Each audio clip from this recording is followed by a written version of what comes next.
What is up with you guys, man? Welcome back to the Reptile Recap for the first episode ever. I really appreciate you guys, taking some time out of your morning, your evening, or whatever, whenever you may be watching this to learn a little bit about reptiles. You know what I'm saying? We have a very wide assortment of segments today, guys. So I'm going to go ahead and list off what we're going to be doing today. So of course, we're going to start it off with our reptile news, where we go over the latest reptile news that's happening around the globe, kind of fill you guys in on the different things that are going on. Then we're going to go ahead and hop into some Instagram reviews. We're going to check out some really cool pages and see what's going on around the social media world. And then we're going to throw it into a little bit of a surprise segment called Monitor Madness. You know, Paul and I had to get some monitors in here, guys. So I hope y'all are excited for that. And then we're going to finish off strong with a keeper spotlight from a very good friend of mine and fellow YouTuber. Actually, no, I'm not going to say who it is. You guys have to watch till the end of the show, and then you guys will figure out who it is. You are not going to want to miss it. So make sure you guys watch till the end for some good laughs, some good information, and some great tips on beginner reptiles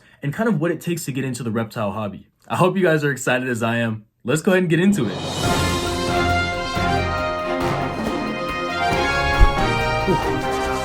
Welcome to the first rendition of the reptile news, guys. This week's news is very special. A new species of dwarf boa was just discovered in the cloud forests of Ecuador. Now, if you don't know what cloud forests are essentially rainforests at a very high altitude up in the mountains of tropical and subtropical regions. These forests are almost always covered with moisture, whether it be rain or fog, and they actually get their name for being so high up at altitude that actual clouds, like real life clouds, actually drift right through the trees. So this snake is called Tropidophidae caquaga. I hope I did not butcher that. I probably did. To my knowledge, it does not have a common name yet, so we will have to stick with the Latin name to identify this beautiful new reptile. And from the two specimens that were found, this species of snake seems to reach about 20 centimeters or about 7 inches in length, although it is not clear at what stage of life these reptiles were actually found in. It's pretty remarkable that these little guys are not only related to, but actually share a geographical range with one of the heaviest snakes in the world, the green anaconda, that can reach lengths of up to 20 or so feet. With this finding, the number of snakes in the Tropidophis genus is bumped to 6 individual species. With them being such a new discovery, there is still so much to learn about them, and we will update you guys every step of the way. Again, it's your boy, Mr. Will Exotic. I need a bigger jacket. Thank you for tuning into the reptile news. Let's get on to the next segment. So welcome to the next segment, which we're just going to call Review on Instagram. As you can see on the screen here, the greatest Instagram account on the whole of Instagram. Follow it. Link in description. Follow it now. But follow it now. All jokes aside, though, myself and Will, we're just going to scroll through Instagram, see if we can see anything cool that we like. We're going to click on it. And yeah, that's basically what we're going to do. Flick through Instagram, check out a few cool species, whatever takes our eye, takes our fancy. Okay. Do you want to just scroll? Yeah, go on their profile. Let's go on Michael Gekota. It's hitting the followers.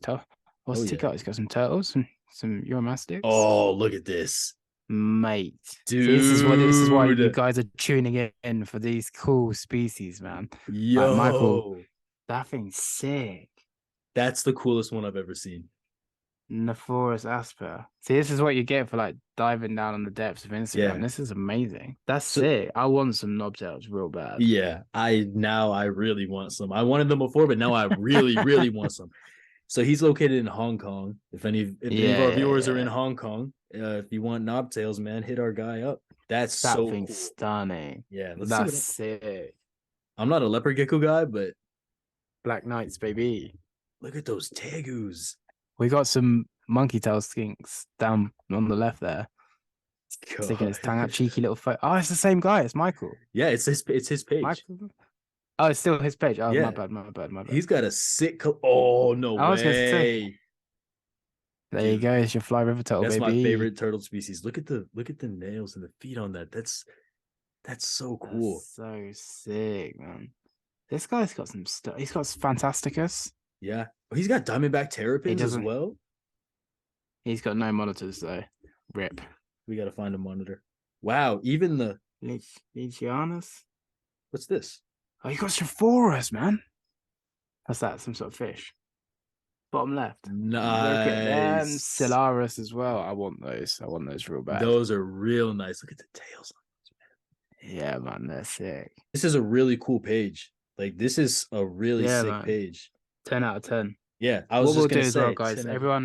everyone that we look at, we'll put their links for their Instagram in the description. So if Absolutely. you want to give them a follow, Yeah, then dude, and what we'll do, Will, as well, give him a follow because we've used him. So we'll follow him now.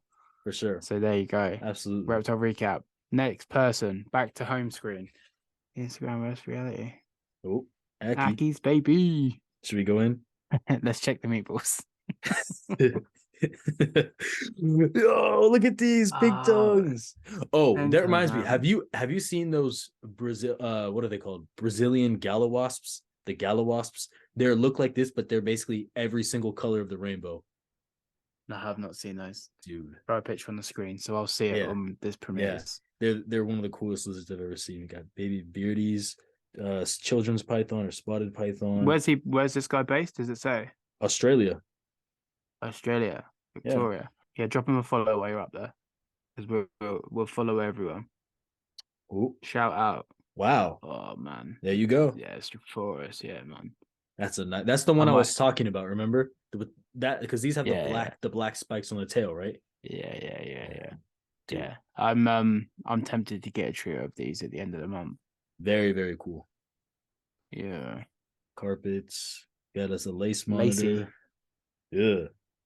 They're so ugly. A fun photo. They're so ugly. That's cool. I like him. Like that photo for me. I like him. Yeah, boy. Ew. White cheap rogues. Millipede. Do you not like millipedes? No, millipedes are nasty. I love millipedes, man. I like I love millipedes. I hate house centipedes, but I like regular centipedes. But millipedes are just dude, I have them all over my my yard. Millipedes are sick. It's a cool page, man. He's got some etymology. Yeah, man. That's cool. Go. Flying Draco lizard. Etymology. Look at that. Sick, man. Yeah, sick. What's that top left? Above the Draco. Is that a bat? It looked like a bat, yeah. I think it's a bat, yeah. That's weird. That's kind of cool. It is. That's weird. Look at the size of that spider. Yeah, that's not real. Is that real? Is that spider real? Yeah, of course. Have you not seen how big bloody Ferroplaza Sturmy and Ferroplaza Blondie get? Like the true birdie. I've seen the blondies, but they get huge. This is sick. Yeah, dude. This is a cool. It's a cool page. What would you rate it out of 10? It doesn't have too much on here. I'm gonna give it a solid 7. I'll give it a solid 7. I was thinking 7. Wait, hold on. 10. It's a 10.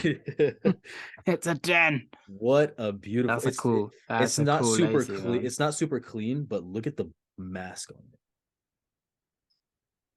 it. Ooh. I feel like this is gonna be a cool page. We gotta check this one out. We can check it. Give him a follow. Yeah, I did. This guy's got some sick photos. Let's just go. I love accounts like this where where they've got proper photography photos. They look sick. He's obviously been on some sort of South America herping trip and taking loads of cool photos. I love when they have is this the eyelash? Yeah. I love when they have the black backgrounds like this. Super clean. Yeah. It looks like he lives in Panama right now, currently. Only in Panama. There you go. I like the way you pronounce countries. Photo. That's nice. Yeah, man. Anolis Fernandez. Fruit flies in here. Yo, look at these dart frogs. The biodiversity. Look at that one. What is that? Oh, mate. Dude. I don't know. Dendrobates familiar.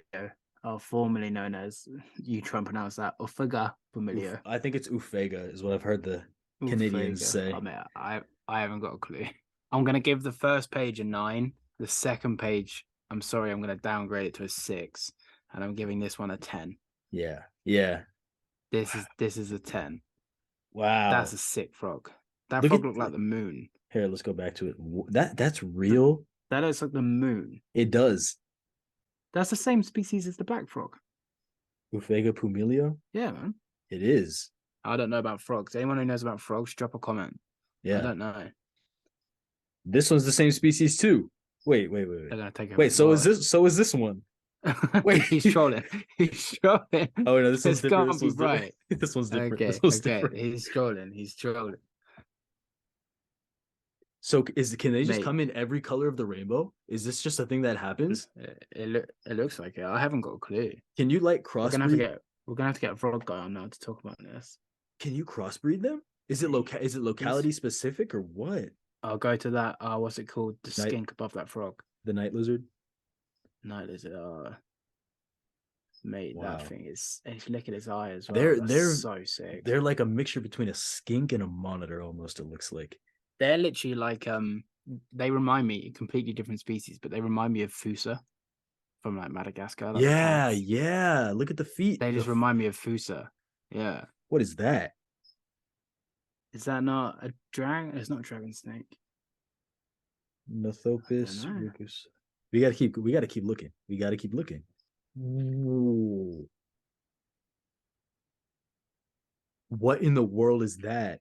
No, mate, it's the biodiversity of like reptiles. Like if this doesn't like showcase on how cool It's reptiles and amphibians, dude. reptiles are.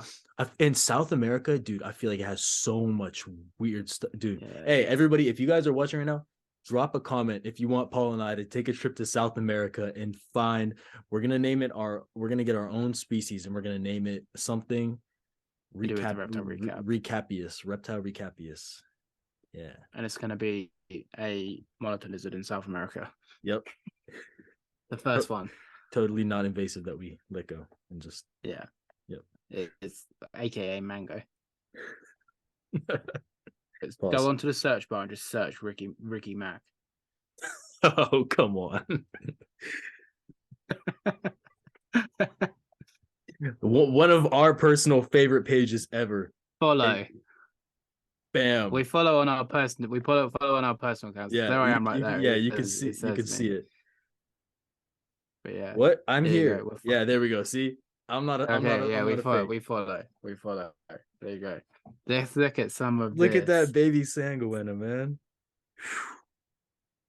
How's that for Tristis? There's Tristis. It's the variation of Tristis as well. Like, oh man, where do we? Oh no, that's the Arameus, right? Palmer. No, this is Arameus.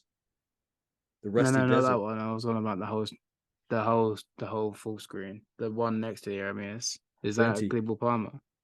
Parenti. No, that's the Parenti, yeah. Because you'll probably see when you watch it back from me, it's a little bit blurry, but I can see it on the screen. Yeah, when you click on big, I can see, but yeah. Oh, look at the coloration on that. Another Parenti. Yeah, baby. That's a dark Parenti. I think I'm gonna get a tattoo of a Parenti. I need to. This is the 12 out of 10. Oh, look at that Parenti. Oh my god. Oh, I'm switching kind of fast for you. Sorry. No, you're cool, man. The Mertens. That thing's stunning. Did you watch? I don't know if that was the same video. Watch the herping video that him and Tyson and what's his bloody name? Beach's Luke. Beach's Scaly Beast video and found. Yeah. No, Luke, I didn't see that. I need to Luke. watch that immediately though, because that sounds amazing. They found like Gelenite and bits and bobs. It was sick, man. Dude.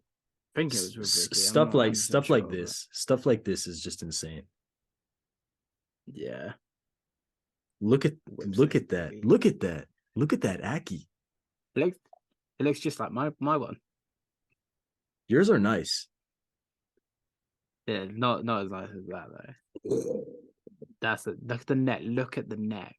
And the thing is as well, like this is taken with, I'm assuming, like a phone camera. Yeah. So imagine like in real life, imagine how sick that would be in real life. Baby freshie? Look at that. Is it a freshie or saltwater? Can't tell. I had no idea. There you go, liked by Mr. Will Exotic. You already liked it as a cane toad. Look at that barramundi. That's massive. It's big, man. Dude. Oh, what's that? Scalaris. How is that even a Scalaris? How is it? Mate, the variation that they have. Like when people over here are like, oh, it's Tristis orientalis. I'm like, have you seen some of the Tristis? Like, how is that, dude? It's like Ark Survival, literally. Like the colors. Oh my gosh.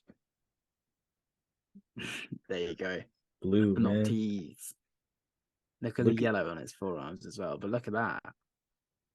Mate, the yellow on the tail, just a golden back. Look at the intelligence in the eyes, though. Yeah, man, the teeth. That thing's gonna Drop another comment if you guys want Paul and I to have an Australian expedition, man. Won't be able to do it without y'all. Australia's a dream for me, man. Same. Dream. Here's what we're talking about. Look at that Scalaris. It's like a different lizard. Yeah, it's the variation that they have. It's honestly mind-boggling. Is that a diamond python? I think so. Is that not a diamond? It is. Oh my gosh. Yeah. See, I know, bro. That's what they look like over here. Over here, they're not. Over here, they're gray and white. Ooh. Yeah, they look like that's. Oh god, got him. Got him. Hey. That's what they look like over here. That's awesome. That's so awesome. Hey, shout out Ricky, man. Ricky, we love you. We love you so much. We're a huge fan. Take us on a herping Come on and adventure. talk to us, please. Please. Please. We love you. Yeah, man. Always sends me his stuff. Oh my god, is that another Scalaris? What is that? No, it's a Orientalis. It's Tristis Orientalis. It's look at the eyes on it. What is that? That's another Orientalis, right? That's a Tristis Orientalis. Yeah, it must be. It's green. No way there's Orientalis in the hobby. I don't care what you say. Like, there's nothing like that in the hobby. They're so like skinny framed as well. Wow. That thing is mental. Wow. It's just not even real. I think let's end it on his bills. No way. God. That looks like a drawing, bro. That's a literal dragon. Mate, can you even imagine? Can you even imagine like walking through like the bush? I can't. Come around the corner and then that is looking at you. Well, that's incredible. We'll end it on that then. Let us know if you enjoyed that, because I really did. Just nerding out, like scrolling through Instagram, finding some cool species. So that was the end of the Instagram reviews. The links will be in the description. Absolutely. Appreciate everyone for letting us. We didn't ask, but thank you everyone for having great Instagrams. Well, we have to rate Ricky. What we rating Ricky? 50 out of 10. His account is always amazing. Yeah. Fire. But yeah, so I'll see you in the next segment. So after seeing all those amazing Instagrams, everyone, comment below your dream holiday destination, your dream herping destination, and your dream animal to find in the wild. We'll review the answers in the next episode. Comment now, like, stop what you're doing. We're going to give an interlude. This is your interlude. I'm waiting. Comment. You're commenting? Great. We're going to review it in the next episode. Thank you. So since we both are huge monitor fanatics, monitor connoisseurs, if you may want to say that, we decided that it's only right to have our own segment called Monitor Madness, where we kind of go into the recent stuff happening around the monitor community, recent hatchings of rare species, like explorations that people are going on, whatever it may be. We wanted to have a dedicated section just to that. So we have a couple of topics that we want to discuss that are going on around the world. Paul, you want to go ahead and start us off? Yeah. So we might as well start, obviously, in home soil for me, with Chris Applin breeding Varanus mitchellii, the first ever time in the UK. For those of you thinking, wait, what? Mitchellii?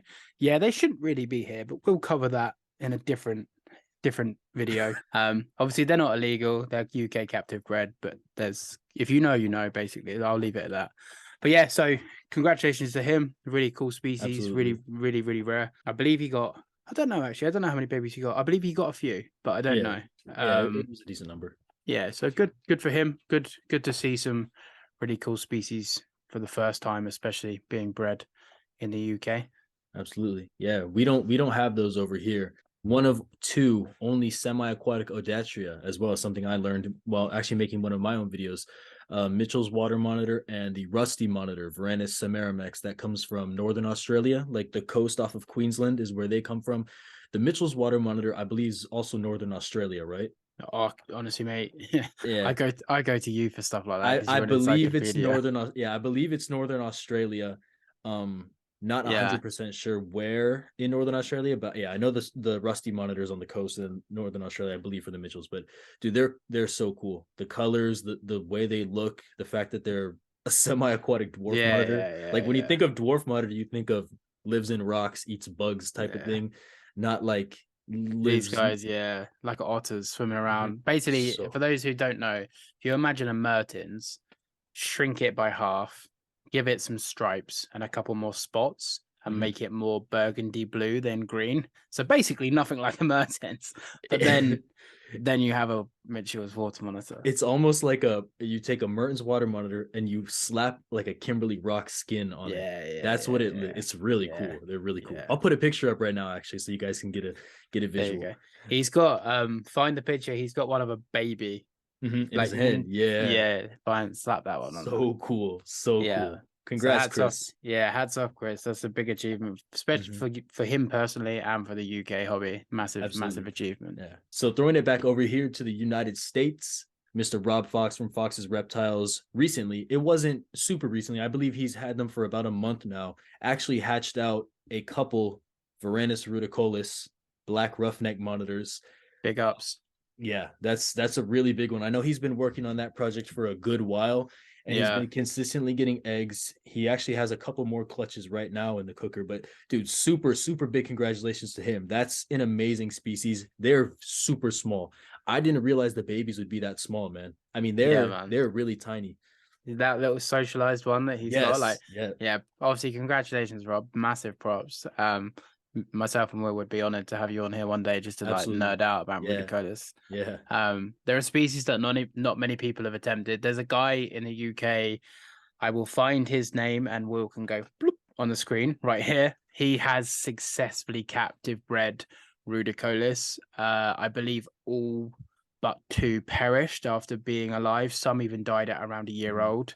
And there's another guy in the UK called Dean Cheetham who has successfully bred Xanthomatogus, and he's trying to breed rudicolis as well. Yeah, I'm familiar with him, dude. And the thing is, like, when you're taking these rare species and breeding them, whether it be the first time ever or the first time in a couple decades, it can be common for sometimes the babies to just crash or die out of the egg or after a couple of weeks, just because there's not a whole lot of information, man. And as these guys as we all as hobbyists, try and pioneer these species. Same thing how with Paul's like working and pioneering the mangroves for the UK. A lot of guys are kind of taking these species that no one has previously worked with and pushing them, advocating for them. It's super cool. And though it is like venturing into uncharted territory, there's a lot to learn. A lot that we can learn as observers, and a lot that they can learn as the ones actually working hands-on with the animals. So big props, man. Yeah, no, it's just on that as well, just quickly, like I haven't seen my juvies for a while now because they've started to establish themselves, so obviously they've become shy. They're over the shell shock of being wild caught. Fee caught a glimpse of one earlier and the thing's getting big. Really? Like already like God help me, because they're getting big. Did you treat them for like parasites and worms and stuff? Not yet. So my plan is to basically make sure they're all feeding, eating, gaining weight, which we're pretty much over that bridge now. And then I'm going to get some fecals done. Cool. And then if needs be, because in my personal opinion, if you get an animal and instantly take it to the vet, ram medicine down its throat to treat parasites, then obviously you're increasing the stress load, which then increases the parasitic load.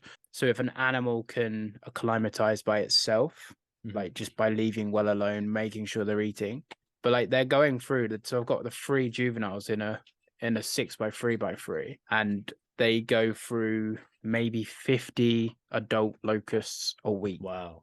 Nice. Yeah. And they all just disappear. So it's like, God help me. Yeah. God help the food bill.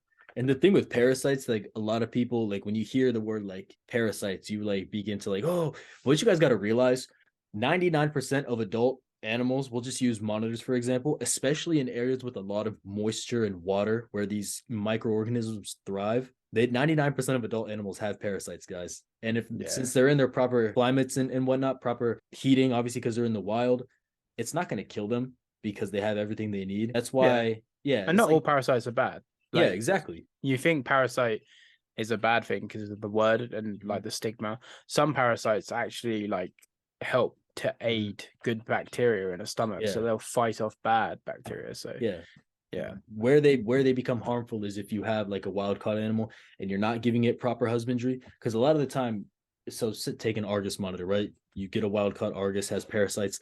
A lot of the times it'll be able to live health. That I'm not saying keep it with parasites. I'm just saying it'll come in with parasites. If you give it the proper hot enough basking spot, a lot of the time it'll poop out a lot of the parasites as well, and it'll just keep pooping them out. And that's what happens in the wild. But yeah, it's it's one of those things like people get these wild caught animals, and don't get me wrong, if there was any signs of them going downhill, but they all seem to be growing. I might have to split because I've got 2 babies which are together and then 3 juveniles which are together. I might have to split the babies apart because one of them's growing significantly faster than the other. So I might have to do that, which is fine. And the only reason I'm housing them together is because I want to try and get them used to other monitors' presence in the sense Absolutely. of when they're used to having tank mates when breeding. So oh yeah, I'll take it over to, I don't know if you know about this, you might know about this, but there's a guy in, I don't know where, but he's in Europe. I forget what part of Europe, but he's just received a good clutch of eggs from some Varanus cordensis. And his No, I didn't hear about that.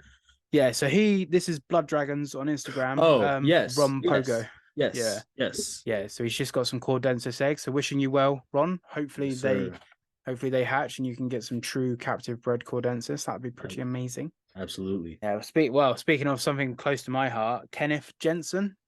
Is it Jensen? I believe so. He's just produced what was the island? I forget. Santa Isabel or Saint Isabel, I guess. There you go. Saint Isabel. I like the way you say it with a little bit of a Santa Isabel. Yeah, exactly that one.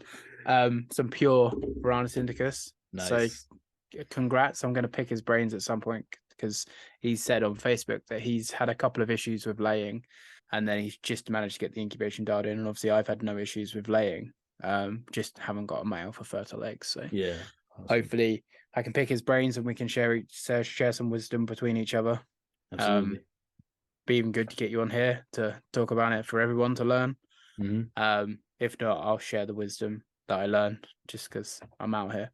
But yeah, so congrats. That's massive. Varanus indicus is not an easy species to breed. No. So that's a massive congrats. Big shout out. So some great monitors being bred out here, man. It's pretty cool.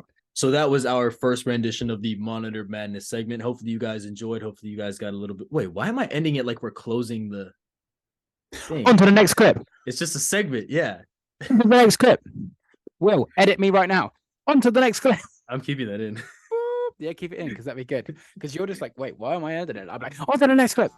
And then we can just skip to something else. I don't know what you're going to see, but you're about to see it. All right, guys. So for our first episode, the Keeper Spotlight, I wanted to go ahead and dive in and introduce you guys to one of my friends, Alex from Ravishing Reptiles. So Alex, if you want to go ahead and introduce yourself and that beautiful snake that you got in your hands.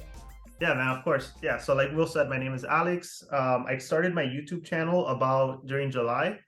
You can also find me on Instagram. It's ravishingreptiles.yt. And this snake is my blue-eyed Lucy. Her name is Merlin. She's a little bit over 2 years old, and she was my second snake ever. I got her at an expo in Tampa, Florida, about a year and a half ago. Maybe actually no, like 2 years ago. What all do you keep? Like, you don't have to list every species. I know you got a wide variety, but like it's a short list. Oh, so cool. I'll just go through it. So I have her. I have a corn snake, California king snake. My latest addition is a green tree python. He's a baby. He's a Manokwari / Aru localities. Okay. And then I also have 3 red-eyed tree frogs, crested gecko, and a leopard gecko. Nice. So yeah, you got a nice little variety right there. Yeah, just a little bit of everything. Cool. Like there's too many good things out there to just have like one species. I feel that. Yeah, Is that a shot? Is that a shot at me? No, bro, because you have 2, bro. You have 2 species. For now. Yeah, for now. Oh, you got what? You got monitors, you got a bearded dragon, you have anything else? I got a corn snake, a tarantula, a scorpion. What? You have a corn snake? Yeah, man. Yeah. I didn't know that. Called Norbert. Yeah. Norbert. But yeah. He's a rescue. He wasn't a rescue. Basically, the guy who had him didn't want him anymore. And I wanted to do like kids parties before COVID took off. So obviously I needed some like friendly animals. This was even before COVID even existed. So I was collecting these friendly animals. And the only ones I've got left are the bearded dragon and the corn snake. So yeah. What about Mango? You can't take her to a kids party? No, I actually did a kids party yesterday at my best friend's daughter's birthday party, and he was like, Nice. "Can you bring a lizard?" And I was like, "I don't have any lizards that are friendly." So I brought my male Aki.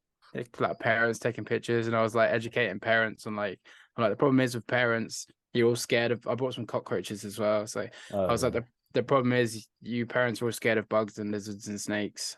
It's mainly snakes because most people find lizards cool. I was like, I don't expect everyone to love reptiles like I do, but at least respect nature. And a lot of the parents were like, "Oh yeah, that's a good point. I've never thought of that." Because every single one, when I took the cockroaches out, were like, "Oh no, gross." I know, unfortunately over here, at least I'll speak on the East Coast, man, especially in the US, like that's a big thing. Like, especially down in Florida right now, kind of fear mongering these animals, unfortunately.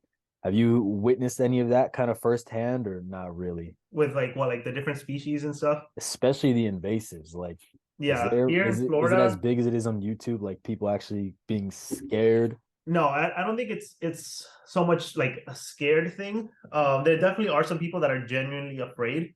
It's also a lot of people that like they're just very like gun ho about it. Like they'll see like an iguana or whatever, and then they'll go out of their way to like try and kill it, or same with like a berm or something like that. And it's like, dude, like these animals have already pretty much like established themselves here. Like they'll make it a moral thing. Like it's the right thing to do. When I think a lot of times it's more grayish and it's not so black and white. But yeah, there's definitely a lot of that here. All right. Well, Paul, if you want to go ahead and start with your questions that you had for Alex, we're gonna go ahead and hop into that. Yeah, cool. Well, I don't know if you watch my stuff, Alex, but I'm really into like philosophy and stuff like that. So I'll ask this question a lot in my podcast. So it seems fitting to ask it here. So what sort of started it all off for you? What is there like a pinpoint moment when you were younger, or did you get into it later? But what was that moment when you realized that like reptiles were your thing? Yeah, so I can't point to one specific moment. There's probably been several throughout my life, but I've been into reptiles like as long as I could remember. I remember it first kind of started with Steve Irwin. I remember me and my mom and my dad too. Sometimes we would just watch him like all day. And I always told him, I was like, dude, like I want to be like him. And I would tell my mom too. I'd be like, she's like, what do you want to do when you're older? And I would never tell her like I want to do this or I want to do this. I would straight up tell her, this is me at like 5 or 6 years old. I would tell her I want to do something that will let me have a zoo in my house. Nice. So that was the goal. Awesome. Just get some money so I can have, like a little reptile room. Which she tells me till this day, she's like, that's crazy that you're like actually like having like a little zoo in your house. But no, it's just I've always loved animals in general. And then I think reptiles, probably like when I was like really little, just going to the Everglades, going on like those airboat rides, touching the snakes, the gators and stuff, and just going outside and like going herping with like my cousins and stuff, catching lizards and stuff. Like I was just always into that. Yeah, it's fair enough. Yeah, I don't understand because here in the UK we don't really have any reptiles, but I can get that. I find when I talk to people, I find they have like, for example, you were saying you're touching the snakes, you keep a lot of snakes. You have these like pinpoint moments where like me and Will have had these childhood memories of monitors, and it's funny that we've grown up to be into monitors. Yeah. So would you say you were influenced more by catching snakes and interacting with snakes, hence you obviously liking all reptiles like all of us, but based on your collection you seem to be a snake guy? So is that something from childhood, or did you just go, do you know what, snakes are cool, I'm keeping snakes? The funny thing about that, when I would go outside like looking for animals and stuff, I would catch a lot of lizards. If there was like a lake nearby, sometimes I'd get turtles, and like frogs and stuff. I didn't see my first snake in the wild until maybe like 2 or 3 years ago. Oh damn. So Really? yeah, I think it was maybe the fact, kind of like the opposite. And then when I used to live at my mom's house, like she was always like, no snakes. Like you can have, animals if you want, but no snakes. So I think since I had never seen one outside, I was always looking at them like online, and then I wasn't able to keep any on my own. As soon as I moved out, I was like, I want a snake. And Yeah. then I got my corn snake, and it was like, since I couldn't have that for so long, I kind of just went crazy with it, and I just started learning more about them, watching them, and just the more I learn about them and their behavior and stuff, like I really, really just like everything about snakes. Like I think they're just very misunderstood. So kind of going on that same ish note, I don't know which one of these I want to ask first. I have three. I'll go with this one. So, what are some hurdles that you faced as a new keeper, and compare that to like if it's different than what newbies would face now, getting into the hobby? What kind of hurdles in actual reptile husbandry, like taking care of a living creature, and also what hurdles that you've seen in the perfect reptile community? So as far as my hurdles, my first ever reptile that I actually like kept as a pet, like more on my own, because I had sliders when I was little, but I'm not gonna count that. Like my parents are basically taking care of them. But when I was about 12 or 13, I would always go to Petco or PetSmart, and my parents would like shop for things for like the dog, and then I would just look at the reptiles. And I always wanted the Chinese water dragon. Like that was the one that like stuck out to me. And then eventually I convinced my dad to buy me one. As we all know, Petco and PetSmart's not the best place to buy reptiles. And then Chinese water dragons in general, even today, like it's pretty hard to find them captive bred.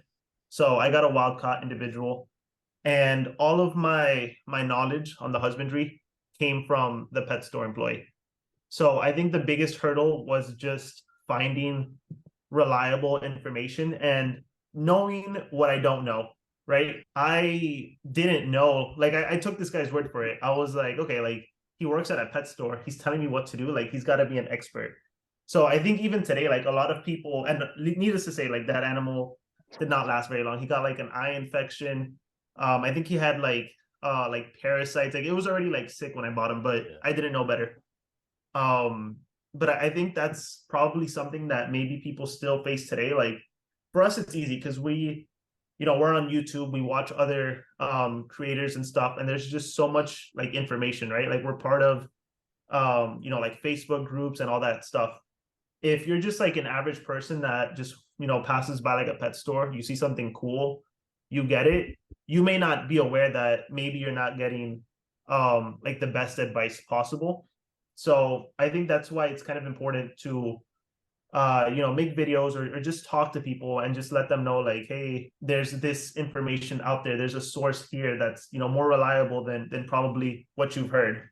So I think that's probably like the biggest hurdle is just people don't know what they don't know. Yeah, you can't blame people for it either, because I think a lot of reptile keepers get on high horses and they go, I can't believe you didn't know red bulbs are bad. But like you say, if you've only ever been told by a source that you hope should be trustworthy, then if you were walking in that person's shoes, you would have done the exact same thing.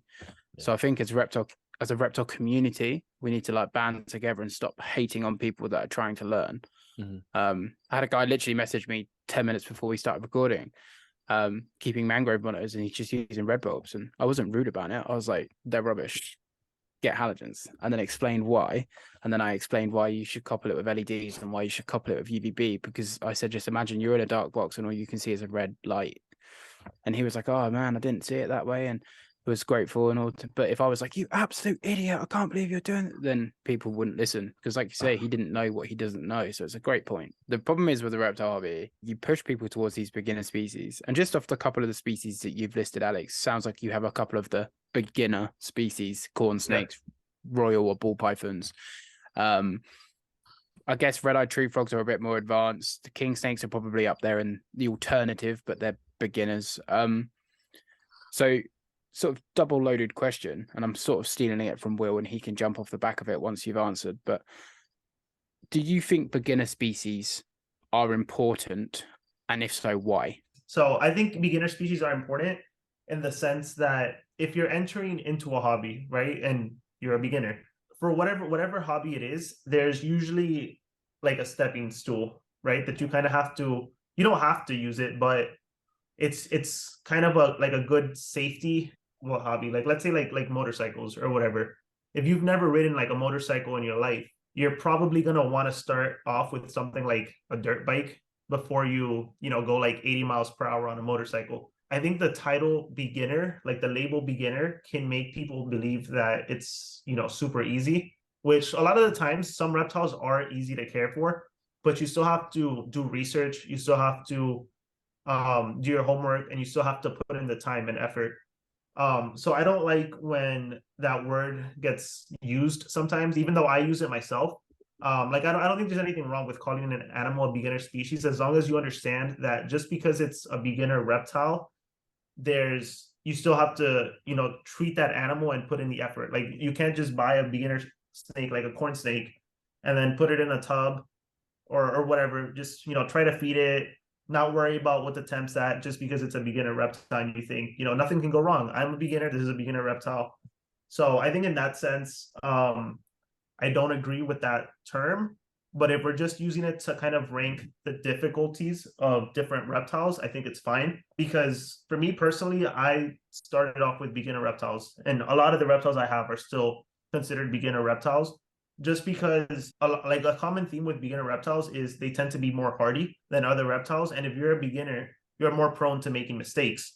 So I think that's one of the pluses of having beginner reptiles is, someone that's new to the hobby but wants to learn, it gives them more flexibility and more, I guess, room to make mistakes and learn. So I think that's one of the really good things about beginner reptiles. Yeah, well said, well said. But do have to say, I think it's a little bit different than, like, it was a good analogy, but some people think that they forget that they're living beings. You know what I mean? Like, you can't really there's not really training wheels on an animal. So kind of like what Paul was saying, so say this person is getting into the hobby completely new, doesn't know anything about reptiles, but they're hungry and they are going to do their research. They want to actually put effort in. What reptiles, like, would you say you would recommend for beginners? Is it something that's more as a traditional beginner? Would you recommend those species, or would it be more along the lines of an opinion that I hold, something like, as long as you do your research properly and you know that it's an animal you are truly passionate about, then that's what you should go for, type of thing? So I think there's nothing wrong with getting one of the more advanced species, if you will, if it's your first reptile. Like you said, as long as you do all the research.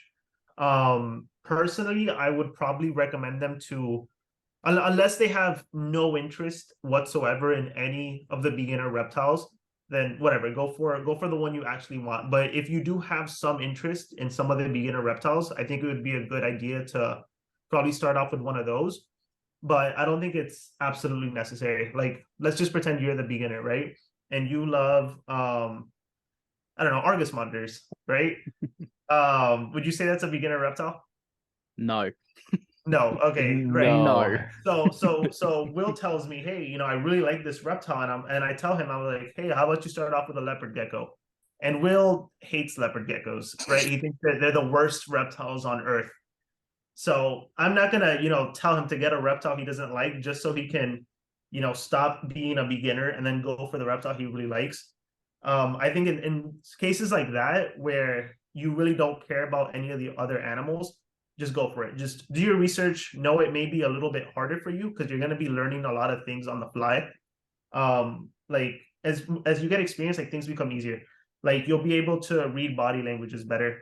You'll know how to, like, what changes to make if the humidity is too high or too low. You'll know how to create a gradient. So it's a lot of things that we kind of take for granted now that we have, like, more experience. Where as a beginner, you're learning all these things, and then on top of that, you have a lizard that's not exactly beginner friendly. So for some people, it may be overwhelming, but I'm not completely against it. I think there's circumstances where it could work. Yeah, I will say that, and this is just me being honest. So I took like a break from keeping reptiles for like 4 years, right? And so my first animal that I got when I got back into it was, I had my tegu, Argentine tegu, and then I basically just got my Argus monitor, right? I basically jumped right into it. But something I did to make sure that I was ready for it, and this is probably one of the most important things, is I talked to other keepers. So I didn't go into it saying, this is a lizard that looks cool, I want an Argus monitor because it looks cool. I had to know exactly what I was getting into. I had to know that they could possibly be kind of unruly, that they could reach this size, the dietary requirements, the money that you're going to need to spend to keep one, that kind of thing. So I feel like if you're a beginner and you want to get a species that, like you said, is not the most favorable for the average person to actually keep in their house, you really got to go to the source. You really got to go to keepers that have kept that species before, and you got to show some like determination that you're ready to do this. You know what I mean? That kind of thing. I think age comes into it a lot though, because if you're 15, and again, young 15-year-old Mr. Will Exotic wants to get an Argus monitor, where are you going to be in 6 years' time? Exactly. You know, and who's going to fund it? Because if you're 15, you're not. I mean, you Americans are crazy and you're driving at 16. So, but in the UK, we're still in education and that life. But who's going to be paying for it? Who's going to be doing this? Like, you're still living at home. Is your sister, your mum? As much as we're like, oh, it's just bugs, or it's just my house is infested with bloody crickets at the minute. Like, Fee hates it, but it's part and parcel of owning lizards. So your parents going to get annoyed and make you sell that Argus. Yeah. So you have to think about stuff like that as well, because I'll be honest, when I got my mangrove monitor 3 years ago, I can't remember now, I didn't have a clue. Like, I knew I kept monitors and I kept reptiles, and I obviously knew, but I wasn't ready for how much of a psychopath she was going to be. Like, I was not ready. And again, rather than just give up, still got her. She's producing regular clutches of eggs. I've learned that she's like a cat, that I can only do stuff with her in her terms, which is basically never, because she's from hell. Don't buy an animal and then just give up on it. You know, if you've got your heart set on it and it's not all what you've made a commitment, like, you have to go through the trials and tribulations and find your species. Like, we've all done it, had animals, sold them, bits and bobs. But you can't just go, oh, this one isn't tame, or this one isn't handleable, or this one doesn't move a lot, and then sell it, you know? Because once upon a time, you really wanted that animal. You owe that animal something. When you take care of that living creature, you really owe that animal your life. Basically, you're responsible for it. Are there any, off the top of your head, any caveats to that? Is there anything that you think a beginner absolutely should not own as their first time reptile? I know me and Paul are thinking of the same one right now. Anything for you, Alex?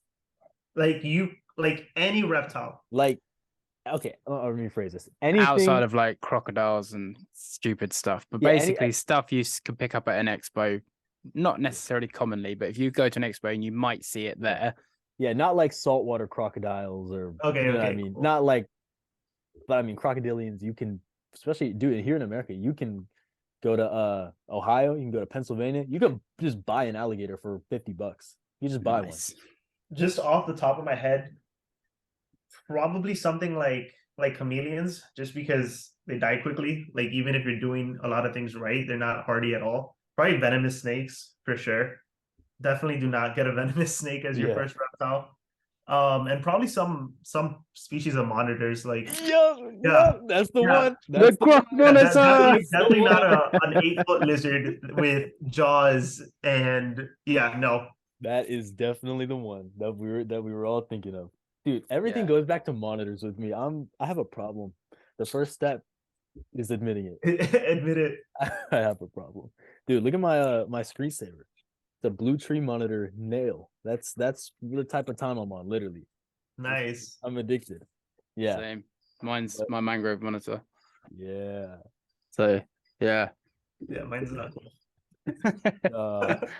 But what do you think constitutes as a beginner reptile? Like, what do you think makes a reptile suitable for beginners? I don't know if we'll keep this one in because this is kind of redundant, but I just so what makes a good beginner reptile?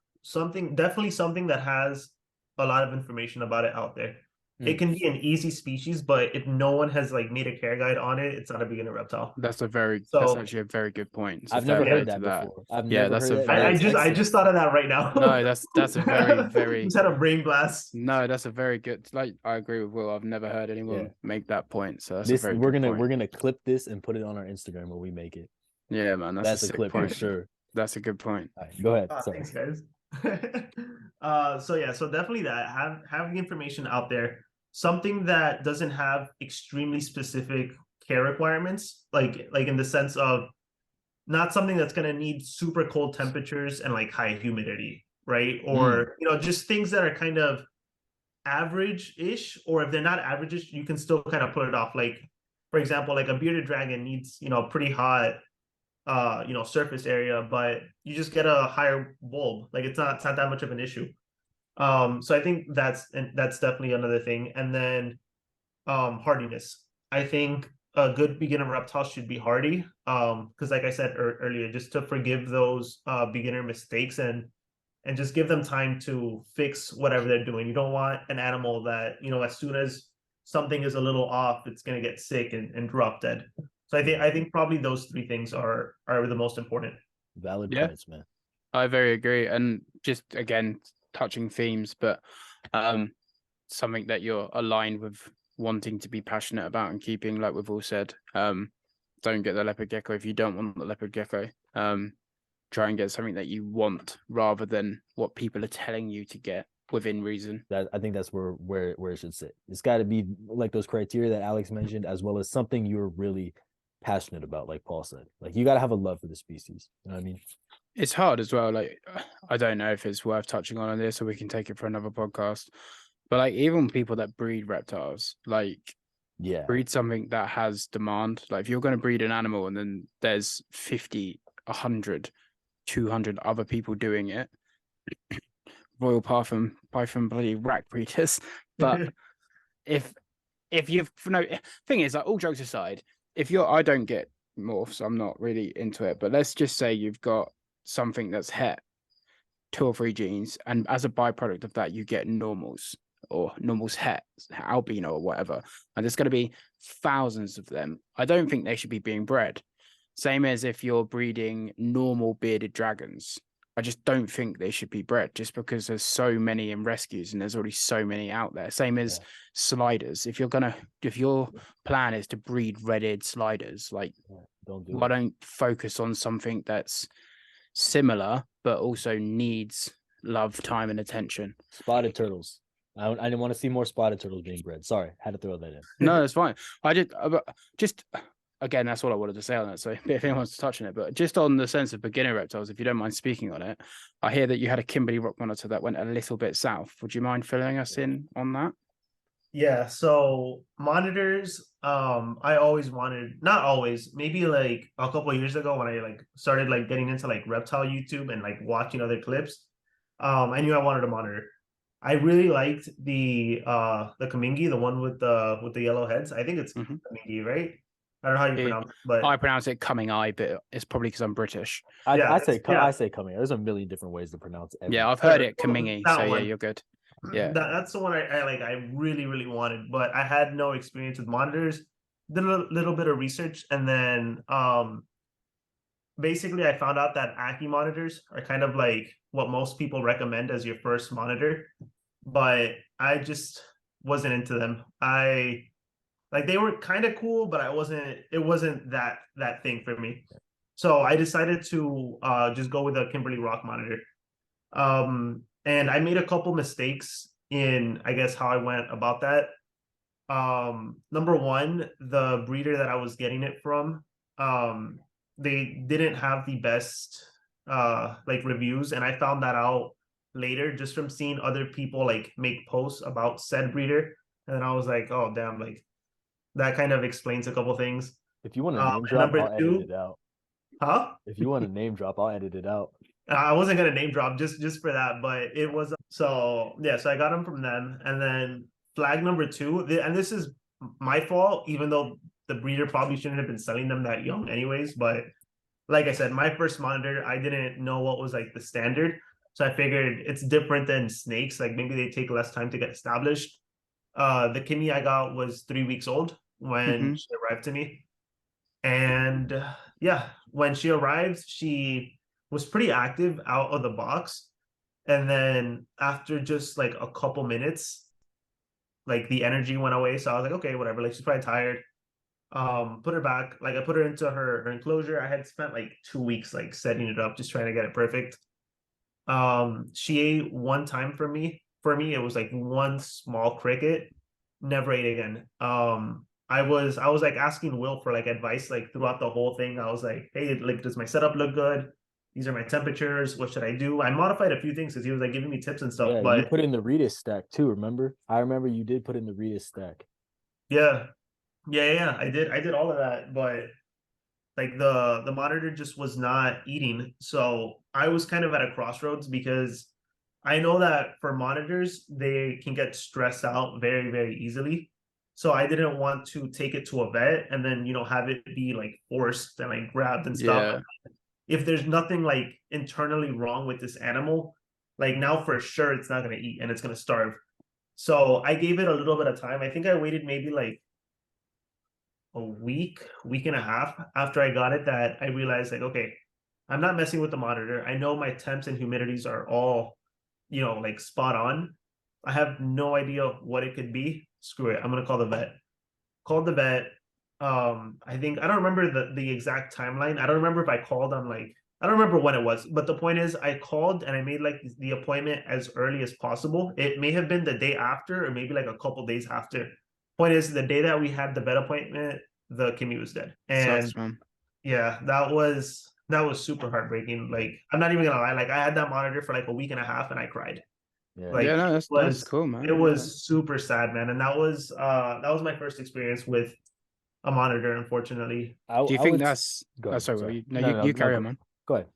I was just gonna say, do you think that's like obviously, but let me sort of try and explain myself. Do you feel, because obviously talking about it, I can sort of hear the emotion in your voice. So do you feel like that's left a sour taste in your mouth in the sense that you're now almost scared to try monitors again? Are you like put off by that? Yep, Don't be. 100%, Don't man. be.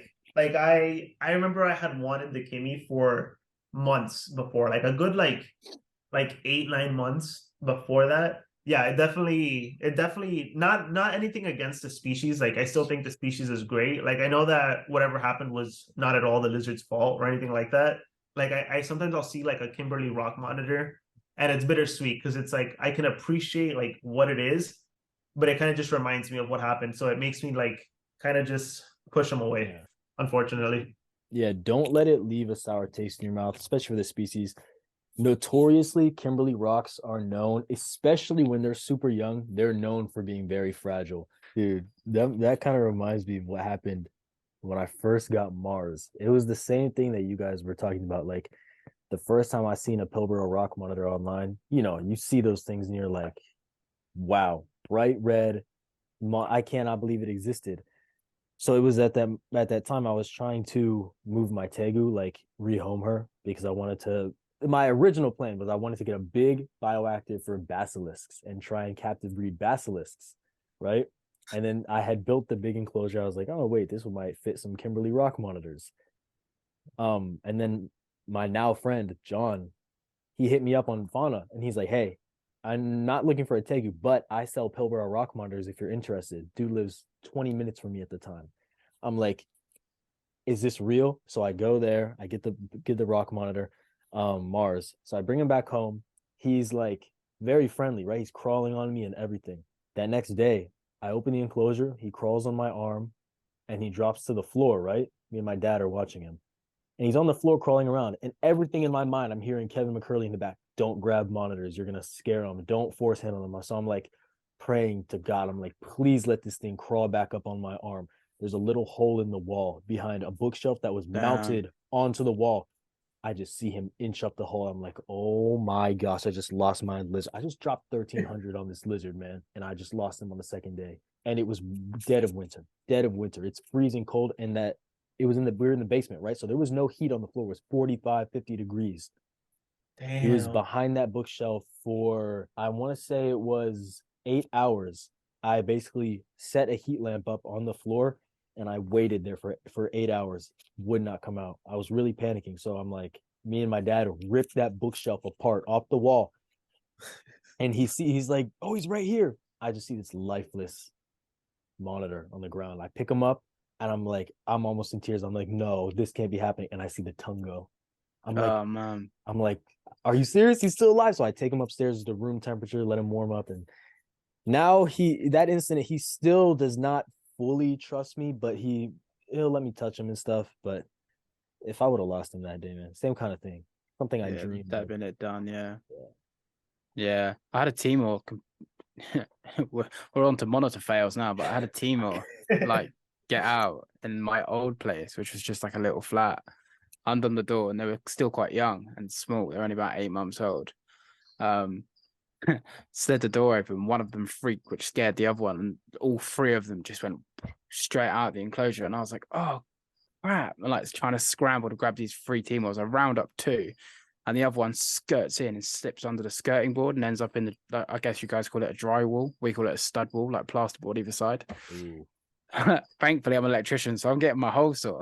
I'm drilling holes in this wall, like trying not to cut through a lizard. I have no idea. And it wedged itself in between the plaster, and I had to like take half the wall down to get this thing out. Jesus. And it would have never have happened if the wall was built properly, but whoever built it like rubbish. And yeah, ever since then, well, I say ever since, they're right now, but for about a year I didn't see that lizard because it just didn't come out when I was in the room. It was like, no, not this guy. He's a psychopath. So yeah. Dude, I had a baby tegu get lost in my basement when I was younger. Never found it. Oh my God, Never dude. found it. I was waiting happens, for man. another happy ending. Don't ask me. No, Don't ask me why I would get a tegu at that age. But the tegu was for my first dream lizard, and saved up my $150 to get a Florida caught baby tegu. I put it on a heat lamp on the floor. I kid you not. I looked at the thing. I'm like, I gotta go upstairs. I trust you. I told the lizard, I trust you. I said, I trust you. I gave it a bowl of strawberries.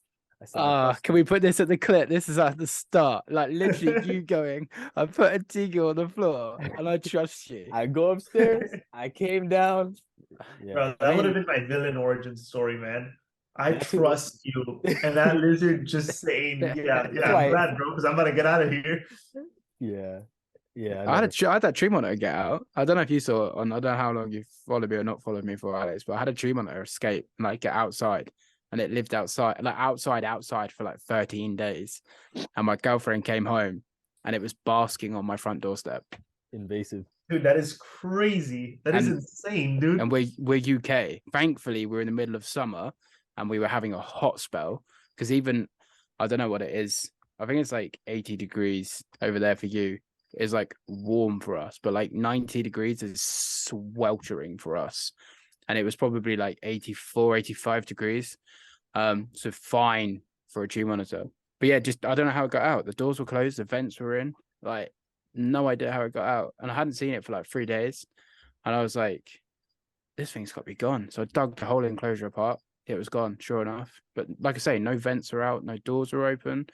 And then my girlfriend came home from work sick one day. And she rings me and I'm at work and I was in the middle of like work and I was like, oh, I'll ring her back later. She rings me again and I'm like, oh God, it must be serious. And I missed the call. And then I'm getting like these texts going, answer the effing phone now. And I'm like, oh my God, like what? And then she's like, the lizard. And I was like, what are you on about? Because in my head, it's dead. It's gone. Like it's been gone for 12 days.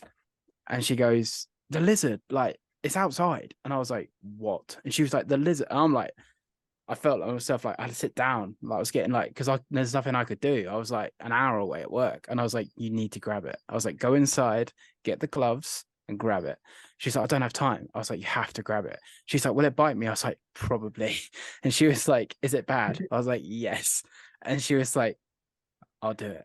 And I was like, and then she was like, I got to go. And I was like, oh my God. So she puts the phone down and I'm like, literally sat at work, like waiting for the phone to ring. And she rings me back and I'm expecting her to be crying to say it got away. And she goes, I got it. I bloody got it. I got it. I said, you got it. And she's like, I got it. And I was like, oh my God. And yeah, it hates me now because obviously it had a taste of freedom. And it used to be the tamest tree monitor. I spent ages taming this thing out. Like, it used to come out and crawl around on me. And I open the cage now and it literally like tries to like lunge at me. But, so basically, just on that, Kimberly, then, what advice? Because obviously we're talking about beginner species, we're talking about making sure you're knowing what you're doing and bits and bobs like that. And just from like listening to you, because obviously this is our first interaction, you definitely sound like you know what you're talking about. So even people that know what they're talking about can make mistakes. So what advice would you just give to someone looking to acquire a new species that maybe it doesn't have to be a step up from what they're used to, but just obviously the obvious answer is do your due diligence and research, but like what have you learned from that in hindsight and retrospect? I think probably aside from, like you mentioned, the obvious, I think just having a relationship with the person you're getting the animal from. So number one, make sure that whoever you're buying from is reputable and trustworthy. They have good reviews and their animals are healthy.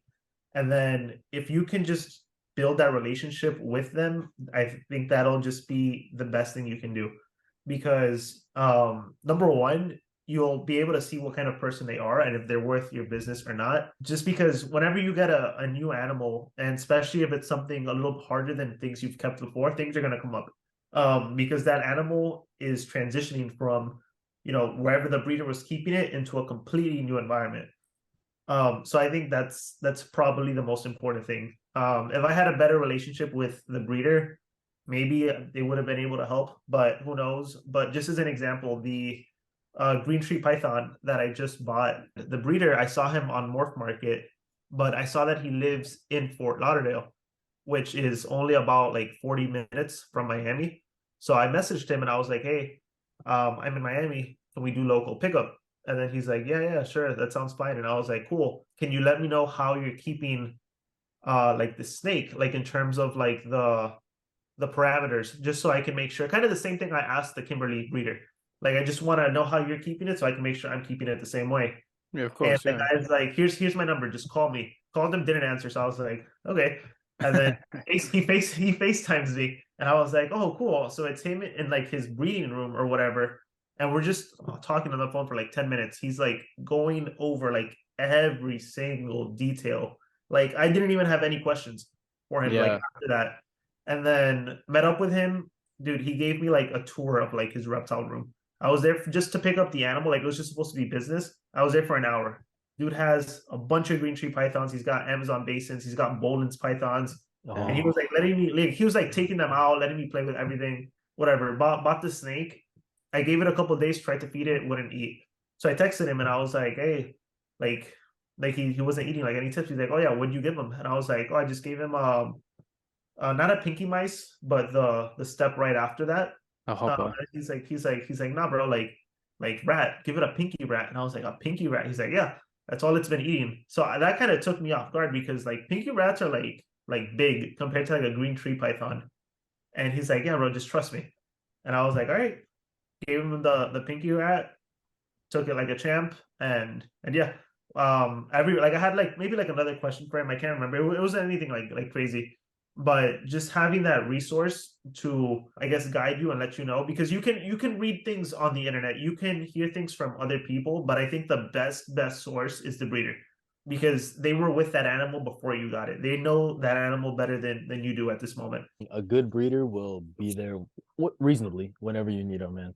Yeah, that's a good thing. Obviously, if you hit them up at 3 a.m., that's a different story. They got families too, but you know what I mean. Yeah, it's hard because I get so many messages. I don't know about you guys, but I get so many messages on different monitors or reptiles in this instance. And people are like, I've just bought this and I need to help with this, and this. And I help everyone. But I generally do think to myself, I'm like, where's the person you bought it from? Exactly. Like, they might have messaged me as well as them. I don't know. I don't say to them, message the breeder or whatever. I just answer the questions. But I do think to myself, like, I guess it's not a bad thing to get multiple opinions and multiple advice, but I do think to myself, like, is a random guy on the internet your point of call rather than someone you made a relationship with? Like you said, I try and help everyone that comes to me for advice. Obviously, most of it is monitor based, but you just gotta try your best to help everyone, because obviously everyone starts somewhere. You know, we all started somewhere. We were all the guys that were saying, how do you do this? What is that? We were all there. So it's like, if you don't give those people a fair chance, like a fair chance was given to you, then what are you doing?